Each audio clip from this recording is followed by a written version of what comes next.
پھر سے غلطی ہو تو معاف کرنا. پڑھی تھی میری نماز جنازہ بھی اوروں نے. پڑھی تھی میری نماز جنازہ بھی اوروں نے. پڑھی تھی میری نماز جنازہ بھی اوروں نے. مرے تھے جن کے لیے وہ وضو کرتے رہ گئے. مرے تھے جن کے لیے وہ وضو کرتے رہ گئے. جس کے لیے ہم محنت کرتے ہیں وہ اپنے وضو کے اندر ہی رہ گئے, نماز کے لیے نہیں آئے. یہ شاعر نے کہا تھا وہ لوگ کے لیے جو احسان فراموش ہے. اس سے بڑا احسان فراموش کون ہو سکتا ہے جو اللہ نے ہمیں اتنی عزت دی, ہمیں اتنے نعمتیں دی اور ہم اس کا شکر ادا نہیں کرتے, نماز بھی نہیں پڑھتے, بہانے نکالتے. اللہ تعالیٰ فرماتے ہیں سورہ نساء میں سورہ نمبر 4 آیت نمبر 101 میں کہ اگر آپ سفر کر رہے تو آپ نماز کم کر سکتے, آپ قصر کر سکتے. اگر آپ سفر کر رہے ہیں تو ظہر, عصر اور عشاء کے 4 رکعت آپ 2 رکعت کر سکتے. اللہ نے آپ کو آسانی فرمایا ہے. آسان کرنے کے لیے جب آپ سفر کر رہے آپ آدھی کر سکتے, 4 رکعت کو 2 رکعت کر سکتے.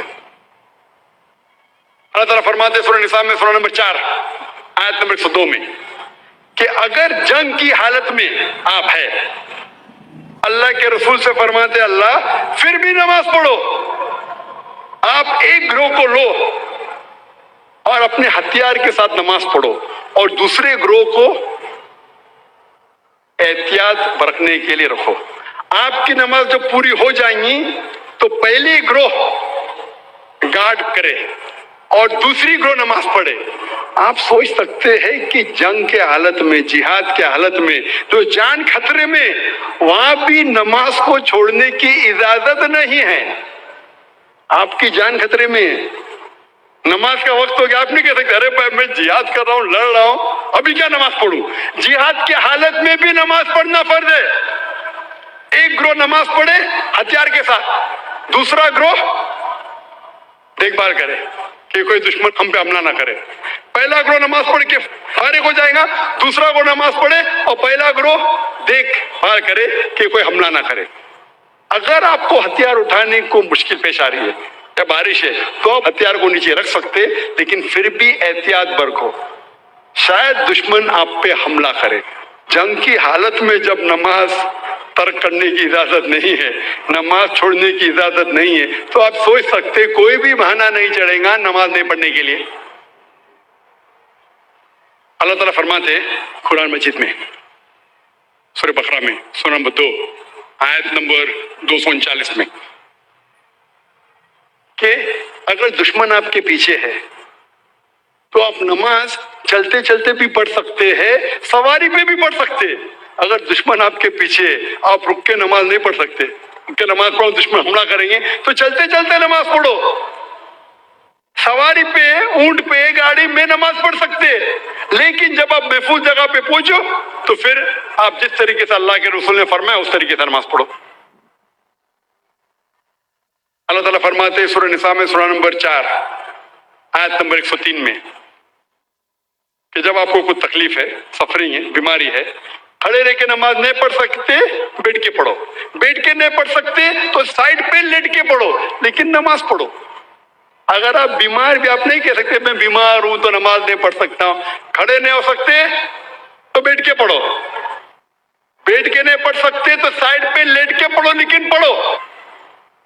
اللہ کے رسول فرماتے صحیح بخاری میں جلد نمبر 2 حدیث نمبر 218 میں ایک شخص جس کو ہیمورائڈ ہوتا ہے, پائلز ہوتا ہے, آتا اللہ کے رسول کے پاس, اور اللہ کے رسول فرماتے کہ اگر آپ نماز کھڑے ہو کے نہیں پڑھ سکتے تو بیٹھ کے پڑھو, بیٹھ کے نہیں پڑھ سکتے تو کم از کم سائڈ پر لیٹ کے پڑھو.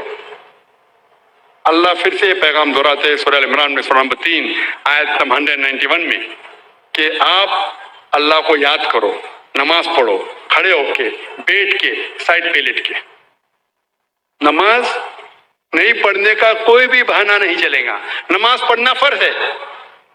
اللہ تعالیٰ فرماتے سورہ مائدہ میں سورہ نمبر 5 آیت نمبر 55 میں آپ کے دوست صرف وہ ہے، آپ کے دوست صرف اللہ اور اللہ کے رسول ہے، اور وہ مومن جو نماز قائم کرتے ہیں اور زکوٰۃ دیتے ہیں۔ اللہ فرماتے ہیں آپ سے سورہ مائدہ میں سورہ نمبر 5 آیت نمبر 55 میں، آپ کے دوست صرف اللہ، اللہ کے رسول اور وہ مومن ہیں جو نماز قائم کرتے ہیں اور زکوٰۃ دیتے ہیں۔ جو لوگ نماز نہیں قائم کرتے اور زکوٰۃ نہیں دیتے وہ آپ کے دوستوں میں سے نہیں ہیں۔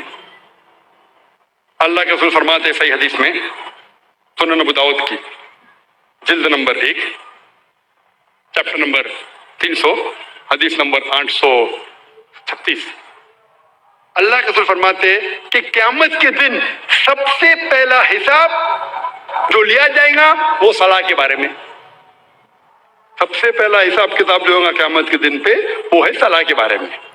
اللہ کے رسول فرماتے ہیں صحیح مسلم میں جلد نمبر 1 کتاب الایمان چیپٹر نمبر 36 حدیث نمبر 146 146، اللہ کے رسول فرماتے کہ مومن اور کافر کے درمیان، ایمان اور کفر کے درمیان جو فرق ہے وہ صلاح ہے۔ صلاح فرق ہے مومن اور کافر کے درمیان۔ یہ پیغام پھر سے دہرایا گیا ہے صحیح حدیث میں سنن ابو داؤد جلد نمبر 3 کتاب السنہ چیپٹر نمبر 1691 حدیث نمبر 4661 4661۔ اللہ کے رسول فرماتے کہ کافر اور مومن کے درمیان فرق ہے صلاح۔ اس کا مطلب وہ کہ اللہ کے رسول کہہ رہے ہیں جو انسان صلاح نہیں قائم کرتا، نماز نہیں پڑھتا، وہ کافر جیسا ہے۔ اور اللہ تعالیٰ فرماتے سورہ مدثر میں سورہ نمبر 74 آیت نمبر 41 سے 43 میں کہ جو گنہگار دوزخ میں ڈالے جائیں گے اور ان سے پوچھا جائے گا آپ کیوں دوزخ میں ہیں، تو وہ کہیں گے ہم صلاح پڑھنے والوں میں سے نہیں تھے۔ ابراہیم علیہ السلام دعا کرتے ہیں سورہ ابراہیم میں سورہ نمبر 14 آیت نمبر 40 میں، اے میرے رب مجھے صلاح قائم کرنے والا بنا اور میرے بچوں کو بھی صلاح قائم کرنے والا بنا۔ قرآن مجید میں دعا ہے سورہ بقرہ میں سورہ نمبر 2 آیت نمبر 101 میں، ربنا آتینا فی الدنیا حسنۃ وفی الآخرۃ حسنۃ وقنا عذاب النار۔